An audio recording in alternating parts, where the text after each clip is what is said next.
Kahit patapos ng undas at wellness break, dagsa pa rin ang mga pasahero sa Parañaque Integrated Terminal Exchange o PITX. Ang sitwasyon doon sa live na pagtutok ni Jamie Santos. Jamie?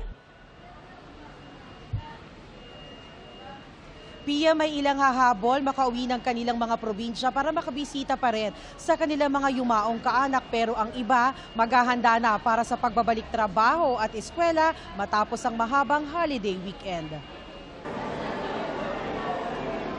Matapos ang mahabang undas break, balik realidad na raw sa eskwela at opisina ang maraming pasahero sa PITX. Masayang-masaya po. Dahil nagkita-kita rin kami ng mga kapatid ko na dahil nasa malalayo na sila. Balik naman po sa yung apo ko sa school. May pasok na po bukas. Back to reality na, may pasok na yung mga bata. Meron namang uuwi na ng probinsya matapos magbakasyon sa Maynila. Dito po sa Taguig, bakasyon lang po. Babalik na po kami ng Catanduanes. May pasok na yung mga apo ko. Dadating kami dun sa amin, mga 3 p.m. Apo. Bukas po. Hindi po sila makakapasok bukas? Hindi pa po. Mahaba ang pila sa mga biyaheng Cavite, Batangas at Laguna. At inaasahang darami pa ang mga pasero ngayon hanggang bukas, November 3. Ayon sa PITX, October 30 pa rin ang naitalang pinakamaraming pasahero nitong undas. Umabot sa 194,468 ang pasahero noong Huwebes. Mas mataas sa inaasahang daily average na 180,000 mula October 27 hanggang November 5. 160,000 kahapon November 1. Mahigpit pa rin ang seguridad sa terminal. May police assistance desk sa bawat palapag. May mga nag-iikot na police at K9 units. Mayroon ding nakapwestong first aid station ng MMDA. At libreng blood pressure check-up ang BFP. Pia, sa ngayon nananatiling ligtas at maayos ang operasyon dito sa PITX sa kabilangan ng balik biyahe rush. At yan ang latest mula rito sa PITX. Balik sa iyo, Pia. Maraming salamat, Jamie Santos. Nagsisimula na rin umuwi ang mga nag-undas at bakasyon sa Baguio City. At mula sa City of Pines, nakatutok live si Sandy Salvato ng GMA Regional TV. Sandy?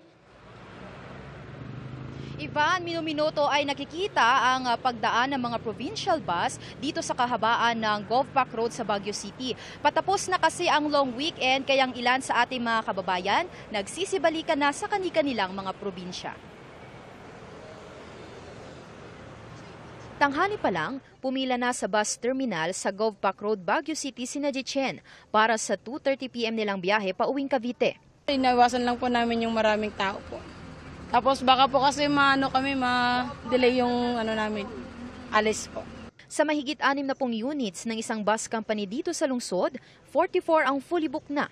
Sa dami po ng umakyat po nung 27 hanggang 31, ngayon po babalik po sila lahat pa Manila. Kaya yung marami pong nag-advance booking. Very much ready to accommodate whatever cases, lalo na pag-accommodate sa mga passengers.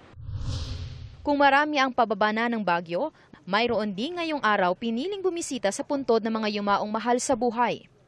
Pumalo sa 18,533 ang bilang ng mga bumisita dito sa Baguio Public Cemetery. Marami man ang mga bumisita, pinanatili pa rin ng mga otoridad ang kalinisan dito sa nasabing sementeryo. Nakantabay pa rin ang PNP at force multiplier sa loob at labas ng sementeryo. Sa Dagupan City, baha ang inabutan ng mga dumalaw sa Roman Catholic Cemetery, kasunod ng malakas na pag-ulan kahapon. Papaano na lang po ako ng kandila sa mga bata.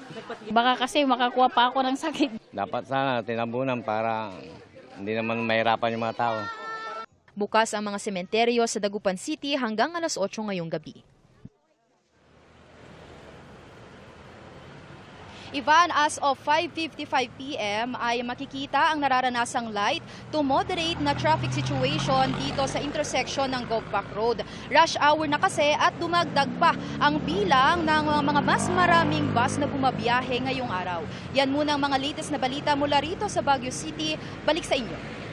Maraming salamat, Sandy Salvacio ng GMA Regional TV. Posible maging super bagyo ang binabantayan ngayong severe tropical storm Tino. At ang latest po dyan, ihahatid ni Amor La Rosa ng GMA Integrated News Weather Center. Amor?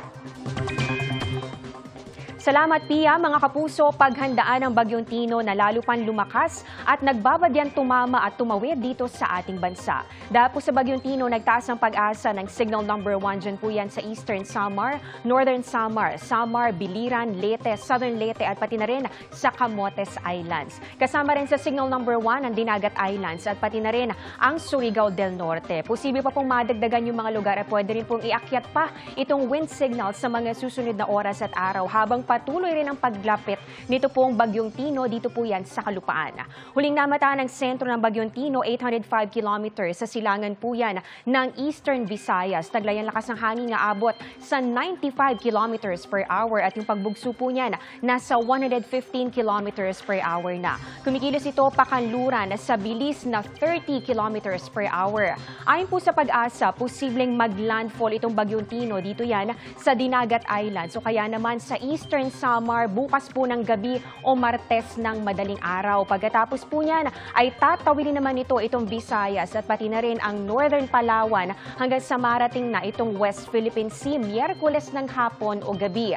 Ayon po sa pag-asa, posibleng nasa labas na yan ng Philippine Area of Responsibility pagsapit po ng Huwebes. At mga kapuso, posible rin po ang rapid intensification o yung mabilis na paglakas ng bagyo sa loob po yan ng susunod na 2 araw. Sabi po yan ng pag-asa. Ibig sabihin din po niyan may posibilidad o hindi pa rin po natin inaalis yung tsansa na maging super typhoon itong Bagyong Tino. Kaya tutok lang po sa updates. Kasabay ng Bagyong Tino, patuloy na makakaapekto dito sa ating bansa yung shear line at pati na rin po itong amihan o yung northeast monsoon at magdudulot din po ng mga pag-ulan ang localized thunderstorms. Base po sa datos ng Metro Weather, umaga bukas may mga kalat-kalat na ulan. Dito yan sa may Cagayan, Isabela, Cordillera, Quezon Province at pati na rin dito sa ilang bahagi po ng Bicol Region at Mindoro Provinces, maging sa ilang lugar dyan po sa Palawan. Pagsapit po ng hapon, mas malawakan na po yung mga pag-ulan sa Luzon. Kasama po dyan ang Northern and Central Luzon. Inaasahan po natin yan, though kalat-kalat din, ay mararanasan din po yung heavy to intense rains dito po yan sa ilang bahagi ng Luzon. Kasama rin dyan itong Calabarzon at ganoon din po itong Mimaropa at ang Bicol Region. So doble ingat pa rin para po sa mga residente. May mga matitinding ulan po na inaasahan lalong-lalo na nga dito sa eastern sections ng Southern Luzon at pati na rin sa Kabikulan. Sa mga taga-Visayas at Mindanao naman, may tsansa po ng ulan sa umaga. Dito po yan sa Sulu Archipelago at pati na rin sa may Zamboanga Peninsula. At makikita po ninyo, uulanin na rin ito pong Eastern Visayas at pati na rin yung Caraga Region. Pagsapit po ng hapon at gabi, may mga pag-ulan na rin sa ilang bahagi ng Northern Mindanao, Barm, Soc-Sargen, Davao Region at mas marami na po at malawakan yung mga pag-ulan dito sa Caraga Region at sa halos buong Visayas. Makikita po ninyo, mabababad po sa heavy to intense at meron din pong torrential o yan po yung matitindi at halos tuloy-tuloy na mga pag-ulan. Kaya maging alerto po sa malaking banta ng baha o landslide. May tsansa rin po ng ulan dito po sa Metro Manila dahil naman sa localized thunderstorms lalo na bandang tanghali, hapon o gabi. Yan muna ang latest sa ating panahon. Ako po si Amor La Rosa para sa GMA Integrated News Weather Center. Maasahan anuman ang panahon. Gaya ng kasunduan sa Amerika, may bersyon na rin ng VFA o Visiting Forces Agreement ang Pilipinas at Canada. Nakatutok live si Rafi Tima. Rafi.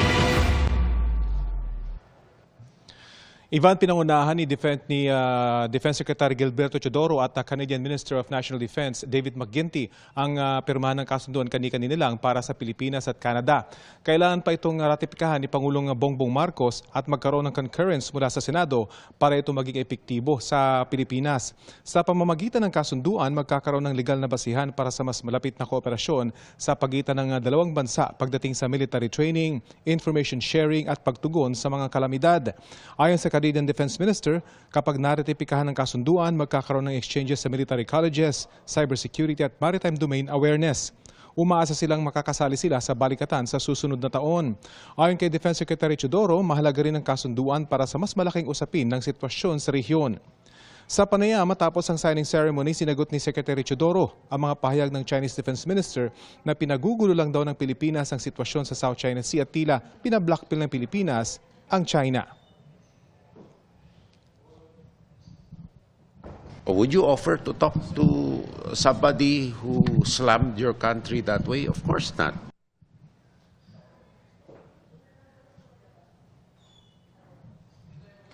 Matapos ang Canada, Ivan, ay kinakausap din ng Pilipinas at para magkaroon ng ganitong kasunduan ang France, ang Germany at ang South Africa. Yan ang latest mula rito sa Makati, Ivan. Maraming salamat, Rafi Tima.